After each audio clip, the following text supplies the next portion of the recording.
चलो भाई,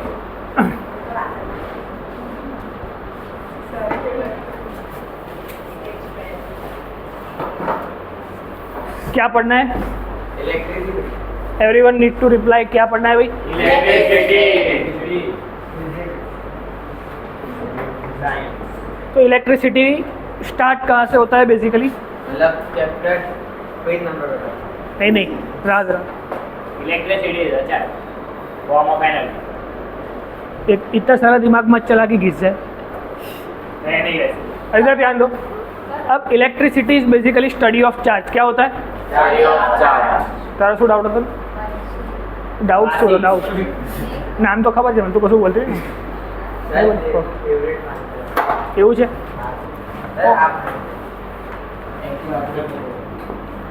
इलेक्ट्रिसिटी, ठीक है चलो। Electricity is basically study of what? तो charge. Now this charge have some properties. सबसे पहले हमें सीखना पड़ेगा व्हाट इज द चार्ज। तो anyone you having any idea about charge? दो टाइप होते हैं, पॉजिटिव और नेगेटिव। ठीक है, कोई बात नहीं, चलो। अब इसको पढ़ने के लिए इसके पूर्वजों के पास जाना पड़ेगा। तो 9th क्लास में आप लोगों ने ऐसा कुछ पढ़ा हुआ है? FG नहीं, GM1 M2 by R square, नहीं पढ़ा। ग्रेविटेशनल एक्सेलरेशन याद करवा तो कोई बात नहीं। चल सर, कोविड में नहीं पढ़ा होगा, कोई बात नहीं। ऑनलाइन पढ़ा। अब सिचुएशन ऐसी है, when we have two particles of mass M1 and M2, both are at the distance R। कोई भी दो पार्टिकल है जिसका कुछ मास है, उन दोनों को एक दूसरे से सर्टेन डिस्टेंस पे रखा जाए तो उनके बीच में अट्रैक्शन फोर्स होता है, और वो बहुत कम होता है। जैसे अर्थ के पास बहुत बड़ा मास है, तो उसके मास की वजह से मून पे एक अट्रैक्शन है, और वो इतना नहीं है कि मून आके अर्थ को चिपक जाए। समझ में आ रहा है? लॉजिकली बात समझ में आ रही है क्या बोल रहा हूँ? यहाँ पे जो दो बेंच है, आप लोग आजू बाजू में बैठे हुए, सबके ऊपर ये फोर्स लग रहा है, पर ये रिलेटिवली बहुत कम है। हाँ, gravitational pull due to mass. तेरे वजन की वजह से, तेरे बाजू वाले के वजन की वजह से दोनों में अट्रैक्शन है, पर क्या तुम दोनों चिपक रहे हो? नहीं। इसका मतलब क्या हुआ कि फोर्स बहुत कम है, अट्रैक्शन है। कौन सा टाइप का फोर्स होता है? अट्रैक्शन होता है, पर फोर्स बहुत छोटा है, मतलब 10⁻⁻57 की रेंज का है। मतलब 0 पॉइंट के बाद 57 टाइम्स 0 लिखने के बाद कुछ नंबर आएगा, which means this force is very less. समझ में आ रहा है? Are you getting my point? This logical to शांति रख जीवन में બધું આવશે। तो अब क्या करना है? ये न्यूटोनियन मैकेनिक्स था। अब कूलम ने ऐसा सेम बनाया, कूलम्स लॉ, जिसने चार्ज को ढूंढा उसका नाम है कूलम, इसलिए हम उसका यूनिट बोलते हैं कूलम। जैसे फोर्स को ढूंढा न्यूटन ने, तो न्यूटन का हमने उसको यूनिट दे दिया। तो वैसे ही एक इलेक्ट्रिकल फोर्स होता है which is denoted by K Q1 Q2 by R square। अब देख, दुनिया में क्या होता है, किसी ने एक चीज़ हमको बताई कि ऐसा होता है कि if two particles are having some mass and which is separated by some distance, then there will be only one possibility कि उन दोनों के बीच में अट्रैक्शन ही होगा, और कोई पॉसिबिलिटी नहीं। तो कूलम ने भी क्या सोचा कि उसके पास दो चार्ज थे Q1 और Q2, उसको भी उसने किसी सेपरेशन पे रखा। अब चार्ज है तो बट ऑब्वियस सी बात है उसका कुछ मास भी होगा, इलेक्ट्रॉन का कुछ मास भी होता है, तो लॉजिकली उसका मास भी होगा। तो लॉजिकली उसको ऐसा लगा कि अगर दो पार्टिकल्स को पास पास रखेंगे तो उनके बीच में अट्रैक्शन होना चाहिए, और कोई पॉसिबिलिटी नहीं है। तो अट्रैक्शन नहीं हुआ और रिपल्शन देखने को मिला, और वो भी 10⁻24 की रेंज का। मतलब -57 से -24 बड़ा है, ऐसा समझ में आ रहा है? तो gravitational electrical force is double greater than gravitational force. तो मतलब हमारे पास एक थियरी थी कि अगर कोई मास है, उसको किसी डिस्टेंस पे रखा है, तो अट्रैक्शन ही होगा। पर जब प्रैक्टिकली उसको करा गया तो रिपल्शन देखने को मिला, और बहुत मैसिव रिपल्शन मिला कि दोनों दूर चले गए। ऊपर ये ग्रेविटेशनल फोर्स है, जो पहले न्यूटन ने बताया था कि अगर दो पार्टिकल के ऊपर कुछ मास है तो अट्रैक्शन होगा, और कोई ऑप्शन नहीं है। तो दूसरे किसी इंसान ने भी वही सोचा कि जो न्यूटन ने बोला है, अगर मेरे पास चार्ज है, उसका कुछ वज़न है, तो वो वज़न की वजह से अट्रैक्ट होने चाहिए, पर वो अट्रैक्ट नहीं हुए और रिपेल हुए। मतलब there is something else other than the mass. तो वो कुछ और है। Which is creating this repulsion. समझ में आ रहा है? चार्ज એટલે exactly શું? Charge is the intrinsic property of the material. उसकी मटेरियल की इंट्रिंसिक मतलब अंदरूनी प्रॉपर्टी है, अदर देन द मास। हमारे अंदर क्या है तो मास, इस डस्टर के अंदर क्या है तो मास।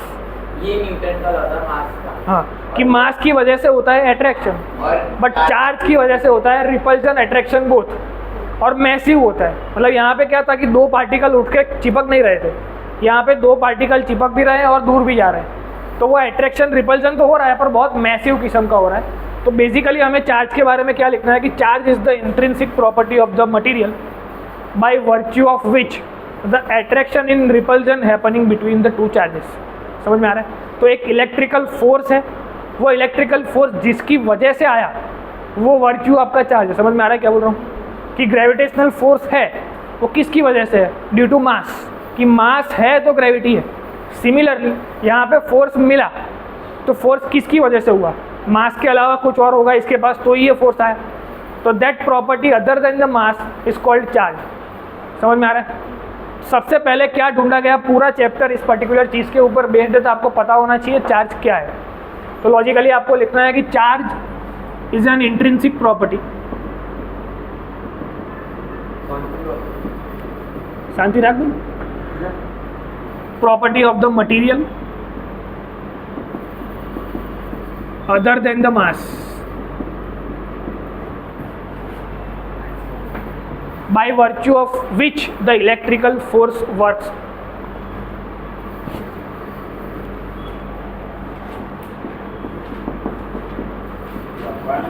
લખવાનું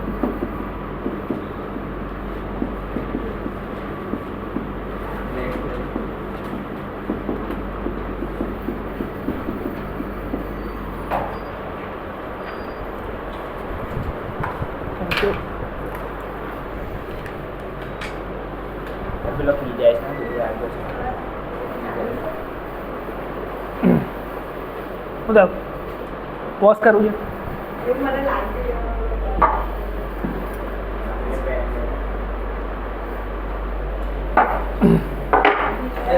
मेरे पास चलो एक साथ बोलो क्या होता है चार्ज?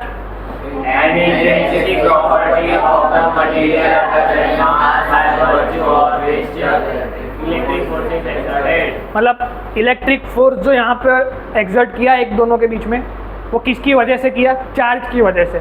जैसे ग्रेविटेशनल फोर्स वर्क करता है मास की वजह से, तो लॉजिकली अपने दिमाग में वो एनालॉजी लिख लेना कि जैसे ग्रेविटेशनल फोर्स मास की वजह से, वैसे इलेक्ट्रोस्टैटिक या इलेक्ट्रिक फोर्स चार्ज की वजह से। तो चार्ज अगर नहीं पता है तो पूरा चैप्टर समझ में नहीं आएगा।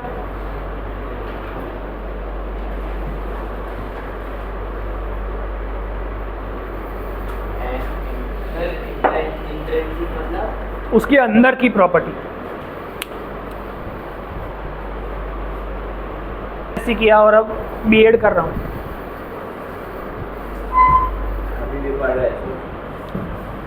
इंजीनियरिंग अच्छी फील्ड है, पर ये देख हाथ मिला मेरे साथ, ये लग रहा है किसी इंजीनियर का हाथ, तो फर्क होता है। तेरा हाथ इंजीनियर का हाथ यार नारवाड़ी से समझो, है, नारवाड़ी तो भी नट बोल्ट वेक्स है। કે બધા મારવાડીઓ એ જ કરે બિઝનેસ કામ हाँ। કરે કશું પણ કરી શકે। एनी बस मत कैमरे सामने ऐसा इंजीनियरिंग चाहिए होगी, स्ट्रक्चरल इंजीनियरिंग। नहीं, कुछ भी करने के लिए पहले इंजीनियरिंग करनी पड़ती है, दैट्स द रूल। सर कुछ भी करने के लिए पहले 10th क्लियर करना होगा। वही क्लियर नहीं होगा ना એ વાત તો સાચી। કોઈ વાત નહીં, ચાલો એટલે એનું પોતાનું એક્સપિરિયન્સ કરી દો કે નહીં થવાનું એનાથી હવે। ठीक है, मारवाड़ी में वैसे। तेरा नाम क्या है वो? भव्या। ये तो लड़के का नाम है ना? अच्छा, यूनिसेक्स सलून सुना है, ये नाम भी यूनिसेक्स हो गया। એ બી નામ છે। शौकीन जी। मेरी भी एक नाम नहीं भोग्या बैठ भोग्या। बस बस अब इधर आ जा। ये चार्ज ढूंढा किसने? कूलम ने। तो इसको न्यूटनियन मैकेनिक्स के साथ एसोसिएट कर सकते हैं क्योंकि डायरेक्टली कूलम ने उसी का उठाया है सब कुछ। अभी हमने फॉर्मूला भी कंपेयर किया, सेम दिख रहा था। तो कूलम ने ढूंढा है तो उसका यूनिट क्या होगा? कूलम। तो इट डिनोटेड बाय C। तो किसी को लिखना है तो नीचे इतना ऐड कर लो। अब नई थियरी सीखते हैं. લખવું પડશે, બધું લખવું પડશે, આ લખવું પડશે બધું જ. આ કુલમનું डेफिनेशन के नीचे उसका यूनिट एंड देन ये दूसरी थियरी. સર કુલમ કોને ફાઇન્ડ કરેલું કુલમ मतलब सर अब एक पर्सन में नाम पर सर कूलम ने फाइंड क्या किया था चार्ज. उसमें चार्ज चार्ज की कुछ प्रॉपर्टी है, उसमें से हमारे 10th क्लास में क्वांटाइजेशन ऑफ चार्ज है. क्या होता है भाई क्वांटाइजेशन ऑफ चार्ज? क्वांटाइजेशन मतलब જીવનમાં શાંતિ રાખવા જોઈએ. બધી વસ્તુના જવાબ તને મળી જશે. ના મળે તો મારી પાસે આવજો પાછું.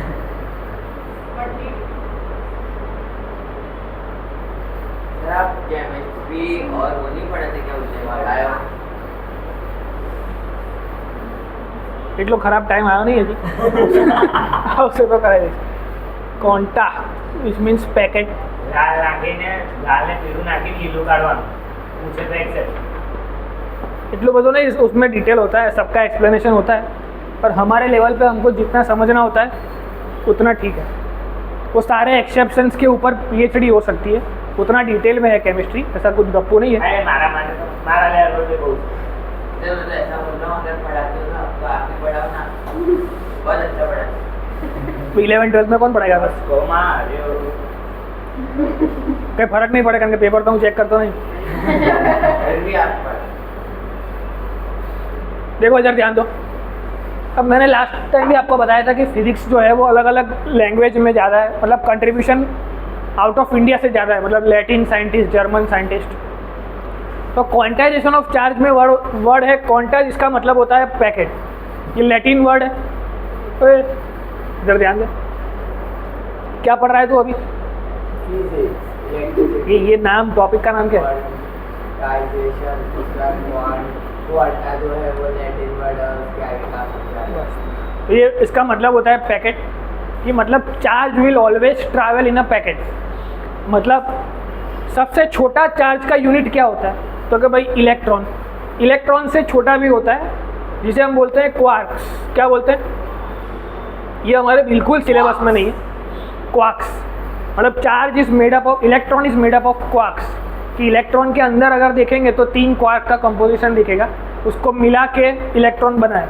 पर एक क्वार्क इंडिविजुअली कभी देखने को नहीं मिलता है, वो दोनों तीनों मिक्स ही मिलते हैं, इलेक्ट्रॉन बनाते हैं. Electron, proton, neutron, all the 3 of things are made up of quarks. पर smallest unit of charge we consider it as a electron. अब क्वांटाइजेशन पैकेट का मतलब क्या हुआ कि charge will always travel in a integer number. Integer number मतलब plus minus हमें क्या सीखना है? सपोज एक न्यूट्रल स्फीयर है. मतलब न्यूट्रल स्फीयर का मतलब क्या हुआ? સર નો ચાર્જ न्यूट्रल मतलब proton is equal two electron. इसको समझने के लिए ऐसे समझ सकते हैं. सर इलेक्ट्रॉन नेगेटिव पहले मेटल नहीं वाटर में सर પ્લાસ્ટિક प्लास्टिक चला था, चूरी करना है. सर कोई मेटल नहीं वस्तु नहीं कोई तुम्हारे में. ચાવી ठीक है, ला वो था, चलेगा. ये मेटल का है, एल्यूमिनियम है. नॉट एग्जैक्टली एल्यूमिनियम है, बाकी सब प्लास्टिक. अब ये मेटल का है. अब इस एल्यूमिनियम के अंदर भी इलेक्ट्रॉन होते हैं, प्रोटॉन होते हैं. मतलब अभी अभी हमने क्या सीखा कि भाई electrical force is way greater than gravitational force. तो अगर मैं इसको छोड़ूंगा तो ये नीचे नहीं गिरना चाहिए, लेकिन फिर भी नीचे ही जा रहा है. तो अभी इसके ऊपर ग्रेविटी क्यों वर्क कर रही है? बिकॉज પ્લાસ્ટિક है इस पर ये न्यूट्रल कंडीशन में है. इसके अंदर जितने इलेक्ट्रॉन है उतने ही प्रोटॉन है. समझ में आ रहा है? तो इन द न्यूट्रल स्टेट जितने इलेक्ट्रॉन उतने प्रोटॉन. अब क्या होगा? Consider this as a planet 1, planet 2. यहाँ से अगर मैं 100 इलेक्ट्रॉन्स निकाल लेता हूँ और इसमें डाल देता हूँ, तो इसका चार्ज क्या होगा પોઝિટિવ पॉजिटिव और इसका चार्ज क्या होगा? नेगेटिव तो इसमें आप लिखोगे +100E, इसमें लिखोगे -100E. सर 100 पी नहीं है इलेक्ट्रॉन निकाला ना तूने. तो माइनस होगा ना. इलेक्ट्रॉन को E- बोलते हैं, प्रोटॉन को ओनली E बोलते हैं, या फिर E+, जो भी तेरे को पसंद है. ये हमारे लॉजिक के लिए है. कभी इलेक्ट्रॉन को तू देखेगा तो उसके ऊपर माइनस होगा नहीं. ये फॉर आवर अंडरस्टैंडिंग. अब इसमें हमने क्या समझा कि 100 इलेक्ट्रॉन्स निकले और कहीं पे गए. तो electron will travel in a integer number in a packet. समझ में आ रहा है? Electron will be a full packet. मतलब कोई अगर ऐसा बोलता है 1.2 इलेक्ट्रॉन गए तो ये गलत स्टेटमेंट है। समझ में आ रहा है? Electron can be a full number only. एक पूरा इलेक्ट्रॉन निकलेगा और पूरा जाएगा। जैसे एक स्टूडेंट पूरा यहाँ से निकल के बाहर जाएगा, बाहर से अंदर आएगा। लॉजिकली क्या होता है, ये पूरा एक पैकेट है और electron can not be broken into further smaller particles. तो charge will be always travel in a packet और integer number. That's why the formula is given by q is equal to plus और minus ne, where n will be always integer. तो logically आपको क्या लिखना है कि quantization of charge का मतलब क्या हुआ कि charge will always travel in a integer number plus और माइनस। मतलब यहाँ पे माइनस गया, यहाँ पे प्लस है। मतलब यहाँ पे जितने भी n number of electron protons होंगे उसमें से 100 निकाल लिए तो 100 प्रोटॉन एक्टिवेट हो गए। तो यहाँ पे प्लस 100 ही हो गया चार्ज। यहाँ पे 100 इलेक्ट्रॉन्स एक्स्ट्रा आ गए जितने थे उसमें से, तो 100 इलेक्ट्रॉन एक्स्ट्रा आ गए। ढीलू तो गिलास करूँ, दोनों इधर ध्यान दो। Suppose I am considering this planet A and planet B. यहाँ पे 1000 कपल्स हैं। कपल्स का मतलब समझता है तू? कपल 1000 लड़के 1000 लड़कियाँ शादी करके आराम से रह रहे हैं। अब यहाँ से मैं 100 लड़कियों को उठा के दूसरे प्लैनेट में डाल दूँ तो यहाँ पे कमी होगी। 900 लड़कियां तो 100 लड़के पागल हो जाएंगे कि मेरी वाली कहाँ गई। तो 100 प्लस इधर आ गए, 100 लड़के अकेले हो गए इधर, और इधर भी 1000 कपल्स इधर भी थे लेकिन एक्स्ट्रा 100 लड़कियाँ आ गई। तो उसको तू कैसे बताएगा? माइनस से ही बताएगा ना। तूने मेल को प्लस लिया तो फीमेल को माइनस से लेना पड़ेगा, कोई ऑप्शन है? तो इधर प्लस 100 बचा, इधर माइनस 100 बचा। तो लॉजिकली हमें क्या लिखना है? Quantization of charge means nothing but the charge will always travel in a integer number और a full number. It can not be a fraction. जो क्वेश्चन फॉर्म होते हैं वो फ्रैक्शन में होते हैं, पर वो क्वेश्चन का पर्पज़ है कि भाई 1% चार्ज निकालिए, 2% चार्ज निकालिए। वो है अभी हमारे सिलेबस में, बोर्ड्स में नहीं आएगा ऐसा कुछ। तो आपको सिर्फ क्वांटाइजेशन ऑफ चार्ज हेडिंग लगाना है, उसमें ये फॉर्मूला लिखना है q is equal to plus और माइनस ne, और n के नीचे लिखना है कि n is always an integer. It can not be a fraction.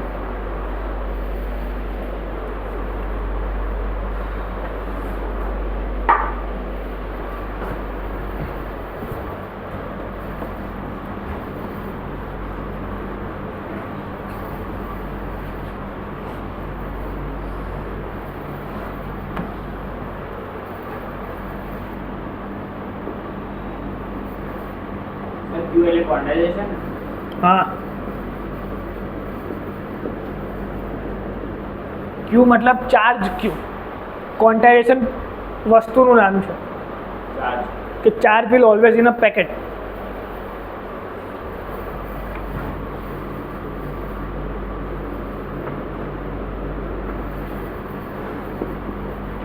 मतलब इलेक्ट्रॉन जब भी ट्रैवल करेगा वो पैकेट में ट्रैवल करेगा। हाँ, फुल नंबर में ट्रैवल करेगा। Smallest unit of charge is electron, वो भी लिख लो कि चार्ज का सबसे छोटा यूनिट क्या होता है? इलेक्ट्रॉन। न्यूट्रल का मतलब भी अगर किसी को नहीं पता है तो लिख दो कि तो equal amount of proton and electrons. Sir वो 1 मिनट रुको आराम। सर वो क्या प्लस और माइनस को प्लस अपॉन O2 का formula.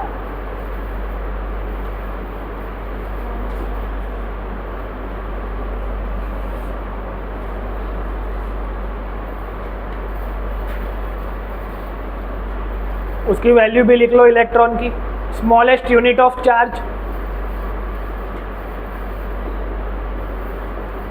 Electron smallest unit of charge size of one charge चाहिए। Smallest unit of charge is electron. जैसे मास के अलग अलग यूनिट है, 1 ग्राम, 1 मिलीग्राम, 1 किलो, 2 किलो। वैसे चार्ज का सबसे छोटा यूनिट पॉसिबल है इलेक्ट्रॉन, उससे छोटा नहीं होता है। मतलब उससे छोटे हैं quarks, but quarks is not individually possible. वो इंडिविजुअली अकेले कभी नहीं मिलते हैं। तो हो गया 1.6 प्लस 1.6 प्रोटॉन ले तो प्लस 1.6 इंटू 10⁻⁻⁹ इलेक्ट्रॉन ले तो -1.6 इंटू 10⁻⁻19। तो दोनों का कंबाइन लिख लिया कि स्मॉलेस्ट यूनिट ऑफ चार्ज। एक मिनट सर, वो आपने क्या लिया, इलेक्ट्रॉन लिया ना? E अगर प्लस है तो प्रोटॉन, E अगर माइनस है तो इलेक्ट्रॉन।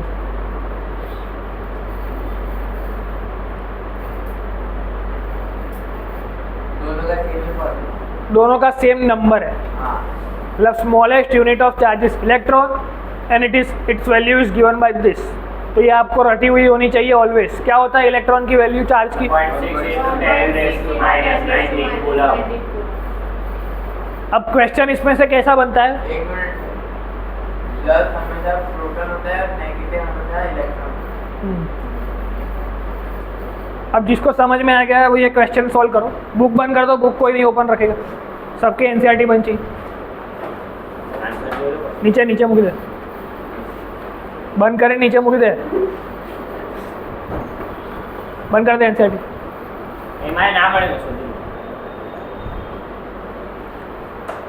अब क्वेश्चन ऐसा है कि how many electrons are present in 1 coulomb of charge. मतलब एक कूलम कितना बड़ा यूनिट है वो हमें समझना है। जैसे 1 kg के अंदर कितने ग्राम्स होते हैं, तो 1 kg इक्वल टू 1000 ग्राम।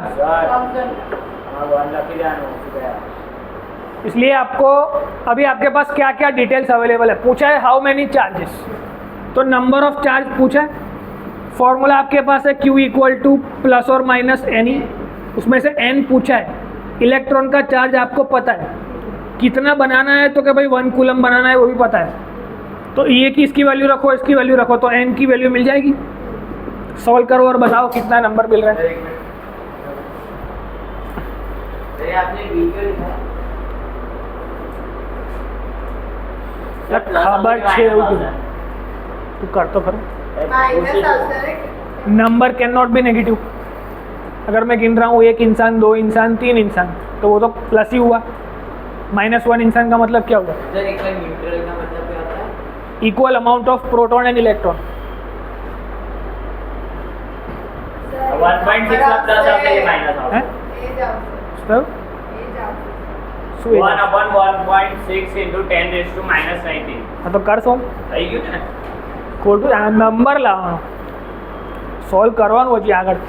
इसमें आप क्या करोगे, Q/E, Q का वैल्यू है 1 कूलम, इलेक्ट्रॉन का वैल्यू है 1.6 इंटू 10⁻⁻19 कूलम। तो कूलम कूलम को मार देगा तो जो मिलेगा वो एक नंबर मिलेगा। नंबर का तो कोई यूनिट होता नहीं है।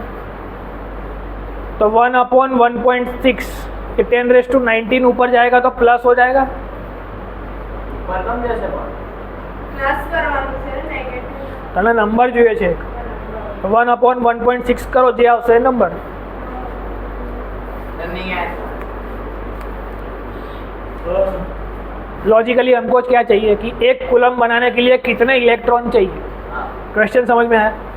अब Q equal to NE, Q है 1 कूलम, इलेक्ट्रॉन का चार्ज अभी अभी सिखाया 1.6, दोनों की वैल्यू रख दे तो N मिल जाएगा। तो N equal to Q/E, Q की वैल्यू रख दी, E की वैल्यू रख दी, उसको सॉल्व करोगे जितना नंबर आएगा उतने इलेक्ट्रॉन्स चाहिए होंगे। હા પણ 10.19 ઉપર કેમ ગયો એ ખબર નથી।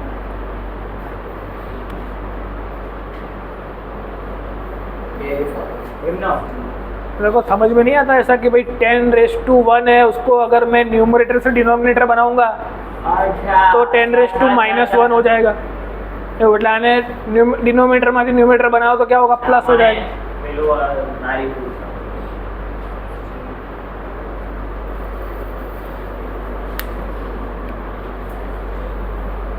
શું થયું? પંખો બંધ કરો છે, सर एन यानी આ ફેન ઓફ કરી દે, એ લાઇટની સ્વિચ છે। कब उधर એ सर ये तो चालू है। एन का मतलब चार्ज ना। Number of charge. ચાલો સર થોડું તો આવડે।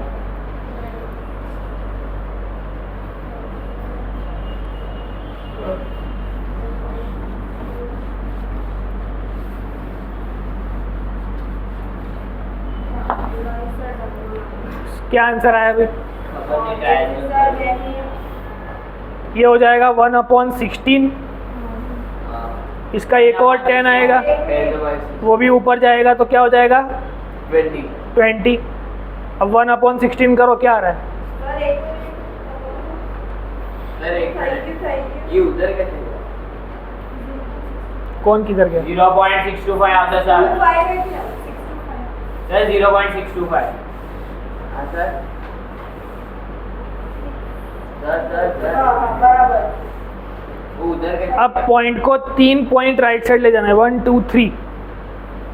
तो अगर 3 पॉइंट राइट साइड ले जाएंगे तो 625 17। राइट साइड जाएंगे तो पावर माइनस होती है, लेफ्ट साइड जाएंगे तो पावर प्लस होगी। लॉजिकली समझो इसे, ये 625 करूँगा तो 10⁻³ नीचे जाएगा और इधर 10⁻20 तो है। और डिवीजन में क्या होता है, पावर का सब्ट्रैक्शन होता है। तो 625 इंटू 10⁻20 - 3 तो 17 आएगा। एक ये मेथड है, पर हर बार ऐसा मत करो। याद रखो कि अगर पॉइंट को राइट साइड ले जाते हो तो पावर को माइनस करो, अगर पॉइंट को लेफ्ट साइड ले जाते हो, ऐसे गुजराती में ऐसा हम याद करते हैं कि अगर पॉइंट जमणी बाजू खसे जाए तो पावर ने माइनस करो। तो उस वही मतलब हुआ उसका भी। सर अपन जमना।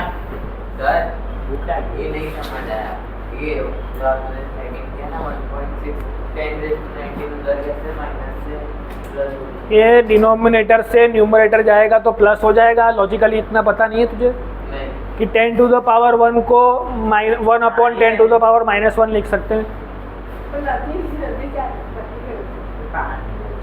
10⁻2 है, इट इज़ इक्वल टू 1/10⁻2। तो ये नीचे -19 था तो ऊपर जाएगा तो +19 लिखा जाएगा। पॉइंट हटा हुआ था आंसर। तो 625 इंटू 10⁻17 इतने नंबर ऑफ इलेक्ट्रॉन्स चाहिए। 1.6 से 16 कैसे हो गया? तारू वो करी सो बोल। ये पॉइंट हटाएगा तो एक और 10 नीचे आएगा, वो 10 वापस ऊपर जाएगा तो 10⁻90 इंटू 10⁻1 मल्टीप्लिकेशन में पावर ऐड हो जाती है तो ये बन जाएगा। चाल से હવે તું તને કોઈ ઝેર કોઈ સારું ઝેર પીને મરી જા આવું બીજાને લોડ ના આલીશ આટલો सूर्या पण आलो। जय सर मैथ्स चैप्टर હતો પાવર। આટલું તો ખબર હોવી જોઈએ ને યાર। आई थे ना वो।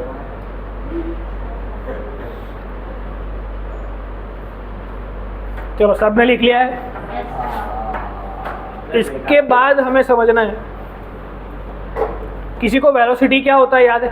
हाँ सर। क्या होता है? Direct total displacement upon total time. ठीक है। S = D / D। सिंपल समझते हो?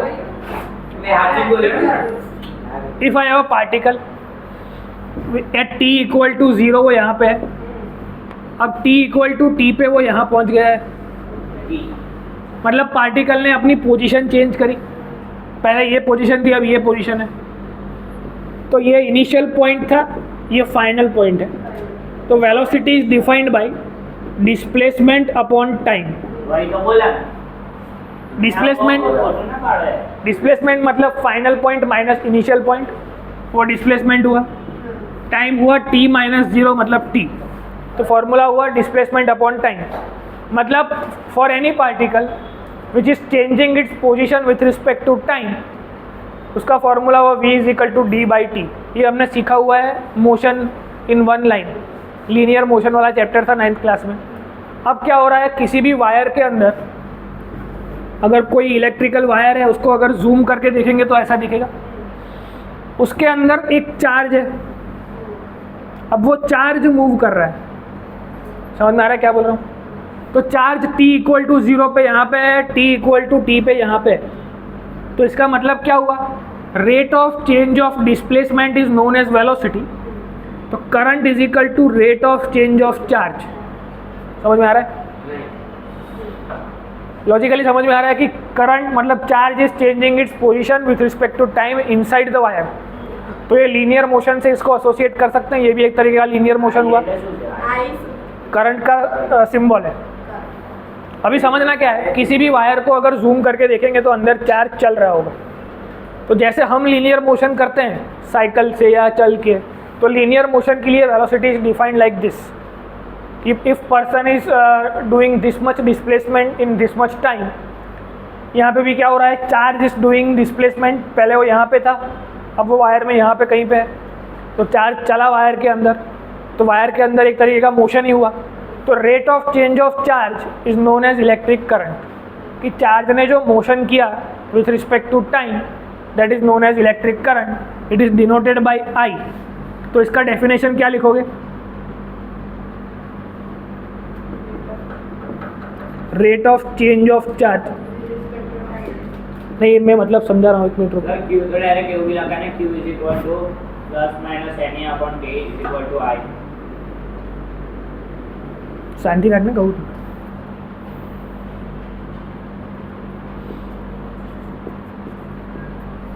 अब जैसे फ्लो ऑफ समथिंग होता है, जैसे क्या है फ्लो ऑफ चार्ज, मतलब आप लिख सकते हो current is basically a flow of charge. Rate of change, अब ये रेट ऑफ चेंज का वर्ड आप कहीं पे लिख लो कि रेट ऑफ चेंज का मतलब क्या होता है। रेट ऑफ चेंज मतलब बदलने का टाइम, कि कितने टाइम में, कितने टाइम में वो चेंज हो रहा है। Rate of change of displacement, तो displacement upon time which means velocity. Rate of change of velocity, तो वेलोसिटी अपॉन टाइम बन गया acceleration. Rate of change of charge मतलब कितने टाइम में चार्ज एक जगह से दूसरी जगह पहुंचा, चार्ज चल रहा है कितने टाइम में, चार्ज पर यूनिट टाइम, उसका मतलब हुआ rate of change of charge. अगर मैं बोलता हूँ rate of change of volume, तो वॉल्यूम डिवाइड बाई टाइम। समझ में आ रहा है? हाँ। कितना वॉल्यूम इंक्रीज हुआ डिक्रीज हुआ टाइम के साथ। तो बेसिकली रेट ऑफ चेंज का मतलब क्या होता है कि कितना चेंज आया टाइम के साथ। तो टाइम के साथ वो एक जगह से दूसरी जगह पहुंचा, मतलब करंट ने फ्लो किया। मतलब flow of charge is also known as current, और rate of change of charge is also known as current. दोनों डेफिनेशन इसके हो सकते हैं। उसका फॉर्मूला हो सकता है I is equal to Q by T, मतलब change of charge upon change of time, कि चार्ज कहाँ तक गया कितने टाइम में। इसका यूनिट बनाना है। इसका यूनिट क्या होता है, इसका क्या होता है सेकेंड। तो एक यूनिट होगा कूलम पर सेकेंड, लेकिन जिसने इसको ढूंढा उसका नाम था एम्पियर, इसलिए इसका दूसरा यूनिट पड़ गया एम्पियर। एक का जाना हो जाए तो मगज में आएगा। सर क्यू का यूनिट कूलम, चार्ज का यूनिट ओछी पीने आया हमने तो पढ़े तू चार्ज, अभी तो पढ़ा तू चार्ज। ये करना भी है सर, पीने जा। कुछ समझ रहा है क्या चल रहा है? लिखते तो करंट का बेसिक डेफिनेशन क्या हुआ, rate of change of charge is known as electric current, या फिर flow of charge is known as electric current. Flow of charge in unit interval of time ऐसा भी लिख सकते हैं, बिकॉज टाइम तो चलता ही रहेगा ऑलवेज। तो समय के साथ कितना चार्ज चला that is known as electric current, उसका ये फॉर्मूला हो गया। फॉर्मूला से हमने यूनिट बनाया। अब कई बार CBSE में पूछते हैं डिफाइन 1 एम्पियर इलेक्ट्रिक करंट, तो कैसे करोगे? अगर मैं बोल रहा हूँ 1 एम्पियर, तो 1 कूलम बाई 1 सेकेंड होगा। अब इसको लिखते कैसे हैं? when 1 coulomb charge is flowing through in 1 second of time interval, then it is known as 1 ampere of current. कई बार क्या पूछते हैं कि इलेक्ट्रिक करंट का डेफिनेशन सब रख लेते हैं, तो वो लोग क्या पूछते हैं डिफाइन 1 एम्पियर करंट। तो आपको क्या लिखना है, when 1 coulomb of charge, ये सब कुछ वो बुक में लिखा हुआ है, आपको फिर से यहाँ पे एक बार लिखो, फिर घर जाके एक बार पढ़ो तो सब कुछ रट जाएगा प्रॉपरली। नहीं लिखूँ तो पढ़ सकते। This is the procedure. When 1 coulomb of charge is flowing in 1 second of time interval,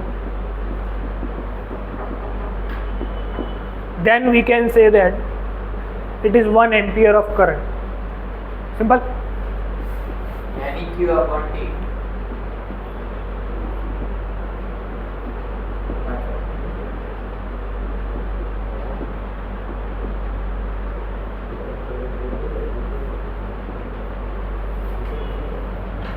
मतलब 1 एम्पियर की डेफिनेशन भी आपको आनी चाहिए, करंट की डेफिनेशन भी आपको आनी चाहिए।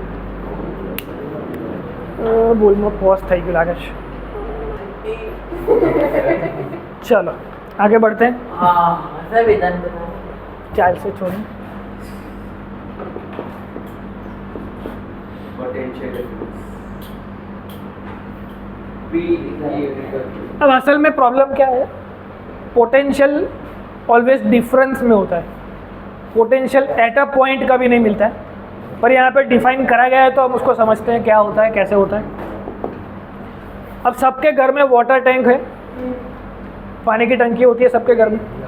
अब पानी की टंकी जो होती है उसके साथ हमारा टैप कनेक्टेड होता है घर में.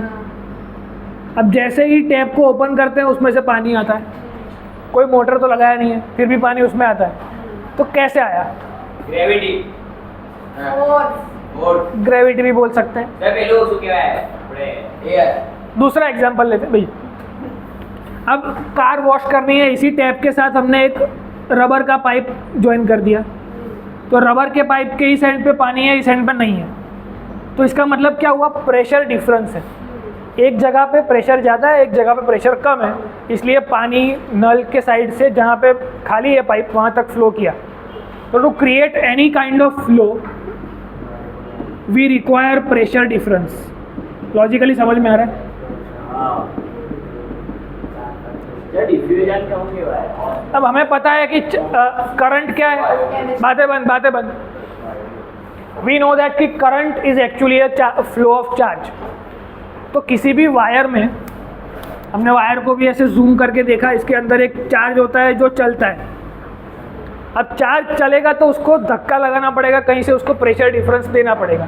मतलब यहाँ पे प्रेशर ज़्यादा है, यहाँ पे फोर्स ज़्यादा है, तो ही वो यहाँ पे पहुँचेगा. तो P1 should be greater than P2, तभी चार्ज यहाँ से यहाँ पहुँचेगा. उसका मतलब क्या हुआ? डिफरेंस. और difference can be always obtain between 2 points. कि 1 में से 2 को माइनस करूँगा तभी तो डिफरेंस मिलेगा. समझ में आ रहा है? लेकिन इलेक्ट्रिक पोटेंशियल डिफाइन कैसे किया गया कि the amount of work done जो चार्ज पे किया गया उसको एक जगह से दूसरी जगह भेजने के लिए, that is known as potential. समझ में आ रहा है क्या बोल रहा हूँ? Potential equal to work done per unit charge is known as electrostatic potential. मतलब यहाँ से चार्ज को यहाँ भेजने के लिए उसके ऊपर कुछ वर्क करना पड़ा होगा, फोर्स लगाना पड़ा होगा. तो जो फोर्स लगाया उसने जो वर्क डन किया, यहाँ से तूने कुछ फोर्स लगाया, उसका इतना डिस्प्लेसमेंट हुआ, तो this is one type of work done. किसके ऊपर हुआ? चार्ज के ऊपर. तो work done on unit charge is known as potential difference. Logically समझ में आ रहा है क्या बोल रहा हूँ? तो इसका डेफिनेशन क्या हुआ?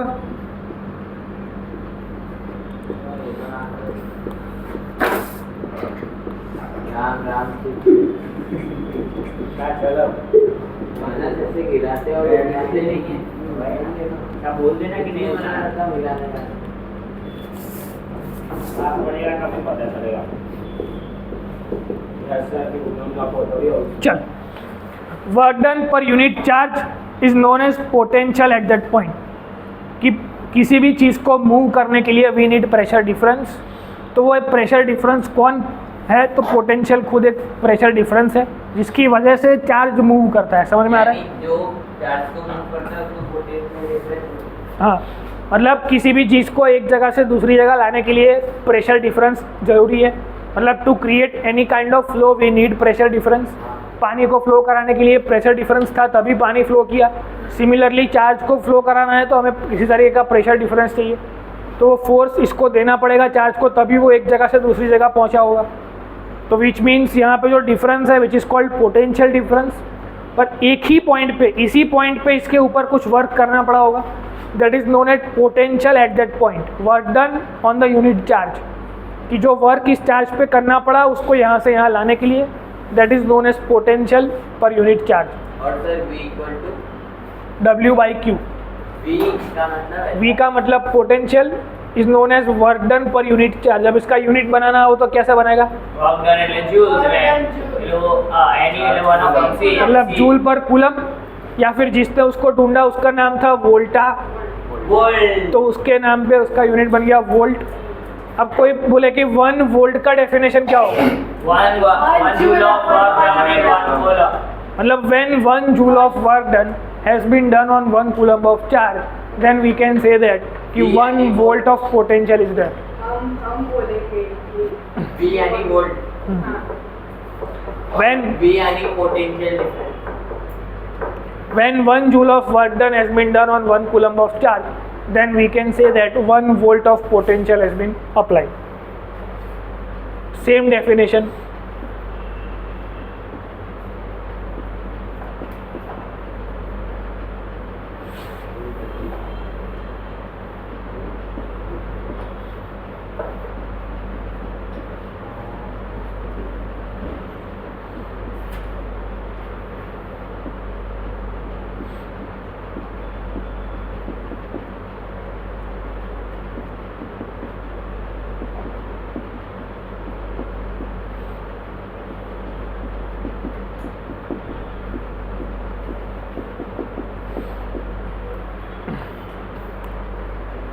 લખવાનું છે બધું હમણાં જ લખવાનું. ये आवड़े से चौथी बार चलो इधर ध्यान दो. सबसे पहले हमने क्या सीखा आज के लेक्चर में? चार्ज क्या होता है? charge an intrinsic property of the material other than the mass by virtue of which the electric force is exerted. उसमें शायद मैंने आपको टाइप्स डिस्कस नहीं किए. कितने टाइप्स होते हैं चार्ज के? इसको बोलते हैं अनलाइक पेयर्स. अनलाइक पेयर में क्या होता है? अट्रैक्शन. और लाइक तो इतना तो हमको लॉजिकली समझ में आता है. हाँ सर, मैग्नेट में चार्ज का यूनिट क्या था? coulomb. It was founded by coulomb denoted by C. Okay. उसके बाद कौन सी फिजिकल क्वांटिटी देखी हमने? Quantization of charge. Quantization. Quantization. Quantization of charge देखा. इसके बाद उसका फॉर्मूला क्या था? Q equals to plus or minus n where n क्या है? integer charge Sir, quantum means a packet. electron नहीं नहीं उसकी बात मत करो, चलेगा. स्मॉलेस्ट यूनिट ऑफ चार्ज क्या होता है? Electron, which is made up of 3 quarks and they don't exist independently. Smallest unit is electron. उसका वैल्यू क्या है? Sir, 1.6 into 10 minus 19 coulomb. मतलब इलेक्ट्रॉन है तो माइनस लेना है, प्रोटॉन है तो प्लस लेना है. plus Plus. or minus फिर हमने एक क्वेश्चन सोल्व किया. Q इक्वल अगर 1 कूलम चार्ज है तो उसको बनाने के लिए कितने इलेक्ट्रॉन चाहिए? तो कितने इलेक्ट्रॉन मिले थे? 625. 25 into 10 raised to 17 मतलब इतने नंबर ऑफ इलेक्ट्रॉन्स चाहिए. मतलब अगर 7 zeros हैं तो 1 करोड़ होता है. लेकिन इसमें तो कितने हैं? 625 इंटू 10 raised to 17. तो इतने नंबर ऑफ इलेक्ट्रॉन्स चाहिए तब जाके 1 कूलम का चार्ज खाली बन पाएगा. आटला पैसा मतलब 1 coulomb is very big unit. समझ में आ रहा है? 0 પછી हाँ. 125 उसके बाद हमने क्या सीखा? Current. सर एक क्वेश्चन करा तो मैं find out how many values of electron electric current का formula I is equal to I equal to rate of change of charge is known as electric current. Q by T. उसमें F1 इसका unit क्या होता है? Ampere ampere या फिर denoted by divided by 1 ampere का definition कौन बोलेगा? when coulomb of charge is flowing in 1 second at time interval then it said that 1 ampere of current. उसके बाद क्या सीखा? Electric potential. Potential electric potential या फिर पोटेंशियल डिफरेंस. असल में डिफरेंस होता है पर हमने सीखा electric potential at any point. मतलब V is equal to W by Q is the formula of potential at any point. समझ में आ रहा है? और जो ओम्स लॉ नेक्स्ट क्लास में हम बुलाएंगे V equal to I R. This is known as potential difference. मतलब डिफरेंस की बात करें तो V equal to I R और पोटेंशियल एट एनी पॉइंट की बात करें तो W बाई क्यू. R मतलब resistance. સર આને પોટેન્શિયલ ડિફરન્સ કહેવાય કે ના? પોટેન્શિયલ એટ એ પોઈન્ટ જે વધારે જ છે બીજા પોઈન્ટ કરતાં. પોટેન્શિયલ ડિફરન્સ ડિફરન્સ આગળ આવશે. અસલમાં ડિફરન્સ જ હોય, પોટેન્શિયલ એટ અ પોઈન્ટ ના હોય. પણ સમજવાની કોશિશ કરી છે આપણે कि when charge is moving inside a wire तो एक पॉइंट पे प्रेशर ज़्यादा होगा दूसरे पॉइंट से. दैट्स वाई इस पॉइंट का अगर प्रेशर चाहिए तो वो ऐसे डिनोट होगा कि work by time, work by charge. कि जो वर्क करना पड़ा चार्ज पे, चार्ज को यहाँ से यहाँ ले जाने में, दैट इज वोल्टेज, उसका यूनिट क्या था? V volt V या फिर J by C। Joule upon C। ठीक है, तो होमवर्क लिख लो। अच्छा सर होमवर्क ની આને કોઈ પનિશમેન્ટ નહીં ખબર થઈ જાય હોમવર્ક બસ શું કરશો? એ તો રીલ માં જોયું છે ને આમાં જોયું છે एग्जाम्पल नंबर 1 तो हो गया, 2 कर लेना। એક્ઝામ્પલ 1 નહીં કરો અલગ છે આમાં. पोटेंशियल वाला एक एग्जाम्पल हશે, એટલે અલગ છે जो लेने के अंदर ઓમ્સ લો તો બધા એક્ઝામ્પલ કરી દઈશું जॉर्ज सिमोन कौन था? હે जॉर्ज साइमन ओम्स એવું નામ છે એનું આખું। ઓમ્સ લો કા પપ્પા सर अलग है, इसे होमवर्क 12.1 अलग है। 12.1 अलग છે 12.1 वोल्टेज वाला हશે, करंट वाला છે। बस तो ये થઈ જશે। 1 ने 2 करें 12.1 हो जाएगा, 12.2 हो जाएगा, और ये सारी थियरी का जो समरी है वो प्रॉपरली एक बार लिख लेना,